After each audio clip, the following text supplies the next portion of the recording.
Hi friend, मैं सुनील कुमार आप लोगों को स्वागत करता हूं अपने यूट्यूब चैनल SY2 एजुकेशन में। तो आज हम लोग शुरू करने जा रहे हैं मोल कंसेप्ट का lecture number 4।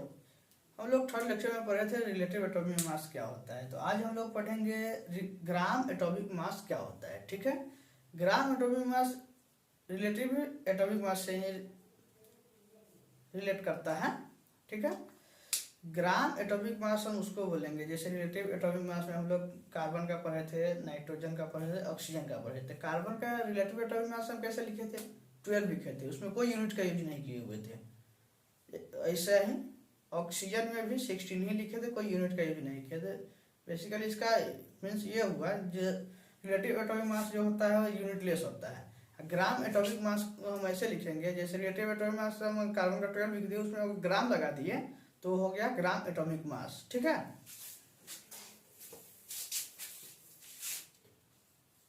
Gram atomic mass.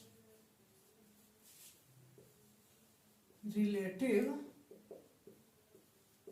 Atomic mass of any atoms are represented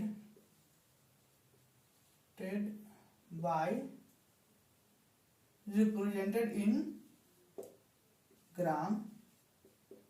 It is called gram atomic mass. ठीक है, ग्राम एटॉमिक मास पूछ रहा है कार्बन का, gram atomic mass of carbon, इसका कैसे लिखेंगे? 12 ग्राम। और रिलेटिव एटॉमिक मास पूछता तो कैसे लिखते हैं? सिर्फ हम 12 भी लिखते हैं। Gram atomic mass of oxygen 16 gram, nitrogen का 14 ग्राम। बेसिकली इसका मीन्स ये हुआ रिलेटिव एटॉमिक मास को अगर हम ग्राम में रिप्रेजेंट कर रहे हैं तो सब क्या हो जाएगा? ग्राम एटॉमिक मास हो जाएगा। ठीक है,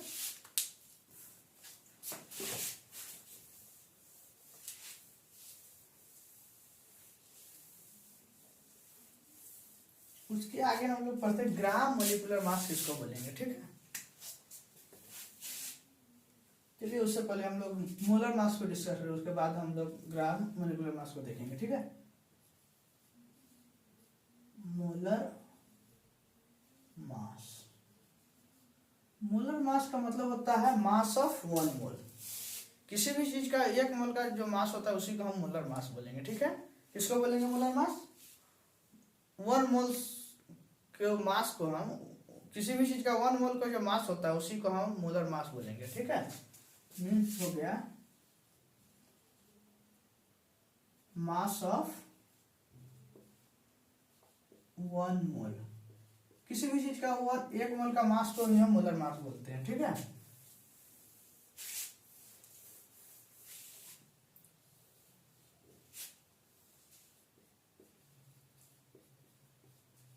मोलिक्यूल हो गया, इधर इधर एटम हो गया। ठीक है, एटम हो गया, इधर इधर मोलिक्यूल हो गया। ठीक है,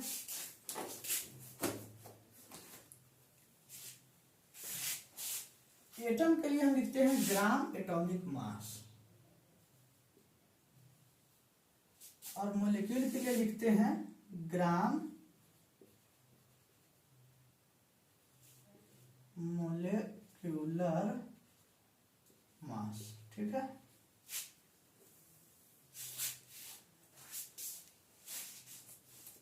gram atomic mass of carbon, gram atomic mass of carbon इसमें हम लिखेंगे ग्राम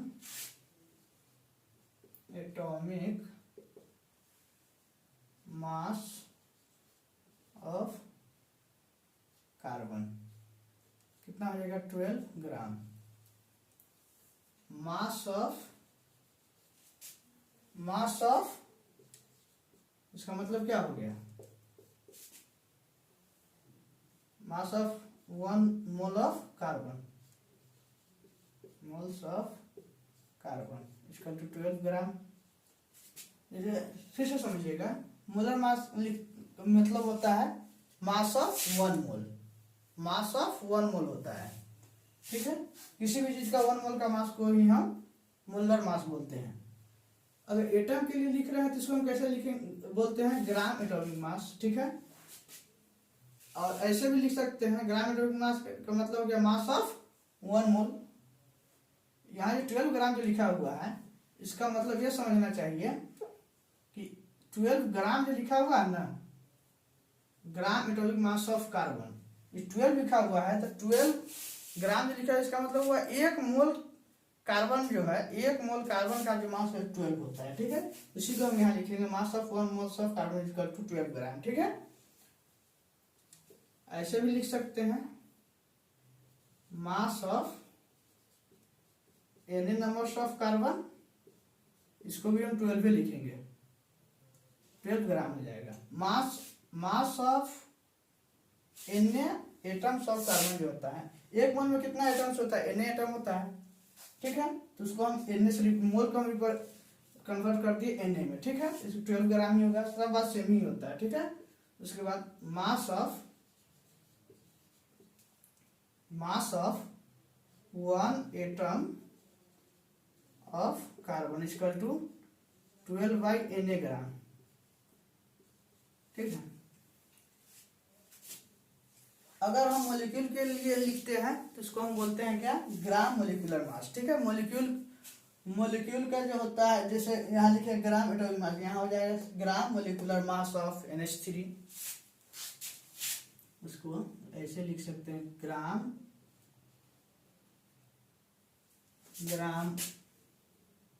मोलिकुलर मास। ठीक है, ग्राम मोलिकुलर मास हो गया ऑफ इसका NH3 ही ले लेते हैं, 17 हो जाएगा, 17 gram. Mass of 1 moles of NH3 कितना हो जाएगा, ये भी 17 हो जाएगा। ऐसे भी लिख सकते हैं, फिर ऐसे भी लिख सकते हैं mass of N molecules of NH3 17 ग्राम। ठीक है, mass of 1 molecule of NH3, इसको ऐसे लिख सकते हैं 17/Na ग्राम। चलिए आप लोग समझ आ गया होगा।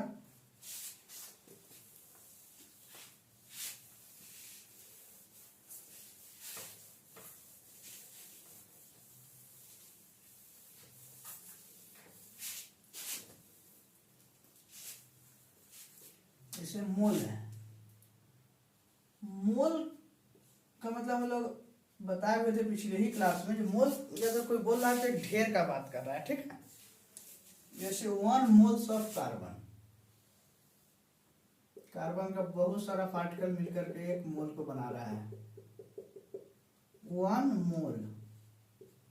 ठीक है, 1 मोल का मतलब हो गया 1 मोल्स ऑफ कार्बन, मतलब Na नंबर्स ऑफ कार्बन हो गया। ठीक है, mass of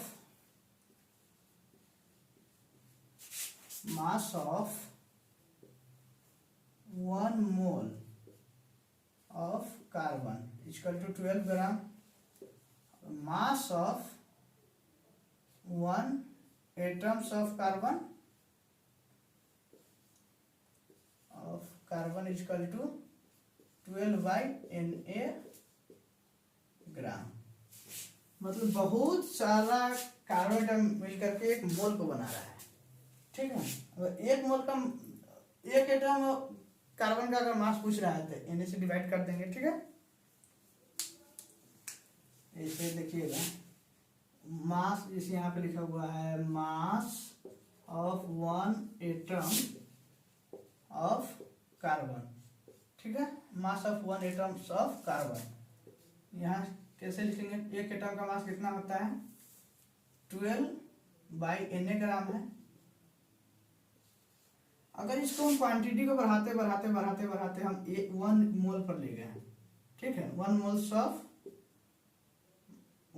of carbon equal to कितना हो जाएगा 12/Na, एक एटम का है, ठीक है, एक एटम कार्बन का 12/Na ग्राम हो जाएगा। एक मोल को हम ऐसे लिखते हैं, मल्टीप्लाई कर देंगे, एक मोल हम क्वांटिटी को बढ़ा करके ले गए, एक मोल पर ले गए, तो Na से मल्टीप्लाई कर देंगे तो Na से Na कैंसिल हो जाएगा, एक कितना हो जाएगा 12 ग्राम, ठीक है। चलिए, तो उसके बाद हम लोगों को पढ़ना क्या है, ग्राम मोलिकुलर मास। ऐसे तो हम बता दिए हैं लेकिन फिर भी बता देते हैं एक बार फिर से, ठीक है, थ्योरी के साथ।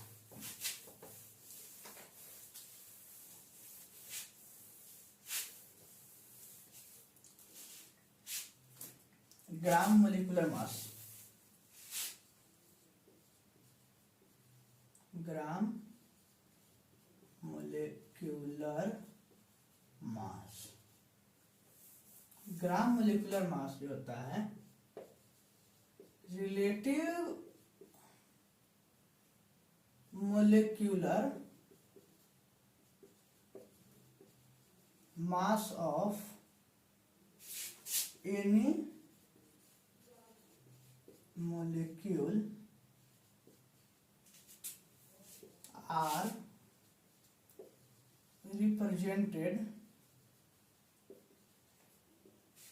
in gram. It is known as gram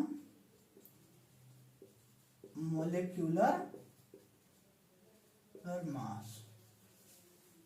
किसी भी मॉलिक्यूल के मास को हम अगर ग्राम में रिप्रेजेंट कर रहे हैं, किसी भी मॉलिक्यूल माने तो Na2 हो गया, NH3 हो गया, CO2 हो गया, ये सब मॉलिक्यूल है, इस सब को हम मास को अगर हम ग्राम में रिप्रेजेंट कर रहे हैं तो सबको हम क्या बोलेंगे, ग्राम मोलिकुलर मास।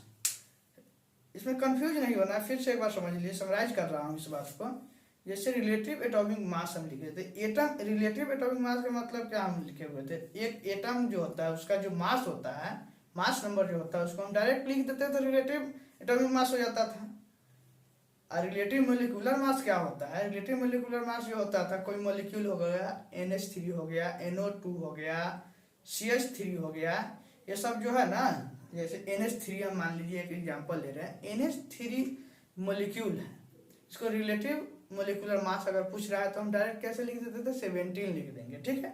इसी में अगर रिलेटिव मोलिकुलर मास जैसे हम 17 लिखते हैं, उसमें अगर हम ग्राम लगा देते हैं ना तो इसको हम क्या बोलते हैं, ग्राम मोलिकुलर मास बोलते हैं, ठीक है।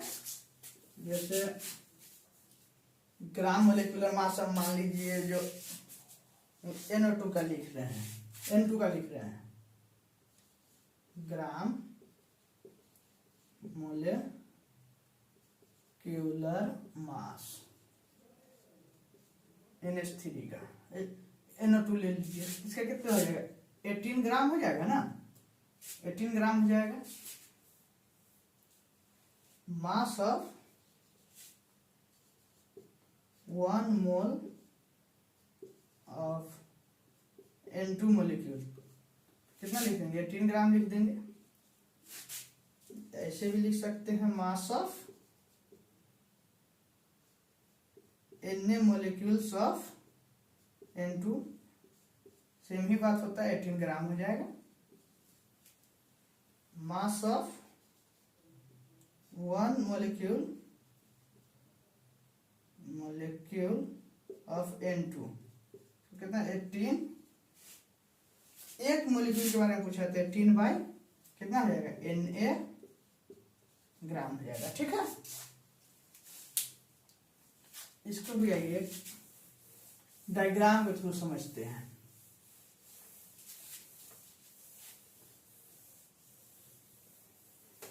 डायग्राम जैसे देख लीजिए, ये डायग्राम है कोई,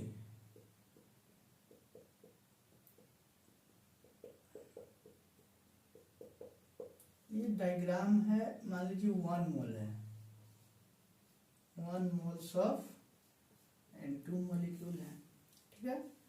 इसको हम Na मोलिक्यूल वो बोलते हैं, Na numbers of N2 molecule हो जाएगा। बहुत सारा छोटा बहुत सारा N2 मोलिक्यूल मिल करके एक मोल को बना रहा है, ठीक है। तो मास of 1 mole of N2 molecule कितना हुआ था? 18 ग्राम हुआ था ना। अगर मास ऑफ 1 मोलिक्यूल ऑफ N2 ले रहे हैं, इसको कैसे लिखेंगे हम? 28/Na ग्राम, ठीक है। एक मोलिक्यूल का मास कितना हो जाएगा? 28/Na ग्राम। इसमें अगर हम मल्टीप्लाई कर देंगे Na से, अगर बढ़ाते बढ़ाते हम एक मोल पर ले गए तो Na से Na कैंसिल हो गया, तो एक मोल का कितना हो गया? Mass of 1 mole of N2 molecule कितना हो जाएगा? 18 ग्राम हो जाएगा। तो उम्मीद करता हूँ कि आप लोगों को यह समझ में आया होगा। अगर ये वीडियो अच्छा लगता है तो आप लोग लाइक कर दीजिएगा, कमेंट कर दीजिएगा, और साथ ही आप लोग अपने साथ जो पढ़ने वाले बच्चे होंगे, अगर ये सब नहीं समझ में आ रहा है तो उनको भी सजेस्ट कीजिएगा कि ये वीडियो देखें और अच्छे से समझें। तो अगला लेक्चर में हम लोग पढ़ेंगे एटॉमिक मास यूनिट, AMU के बारे में हम पढ़ेंगे, ठीक है। तो चलिए आप लोग यहाँ तक पढ़िए अच्छे से, चलिए।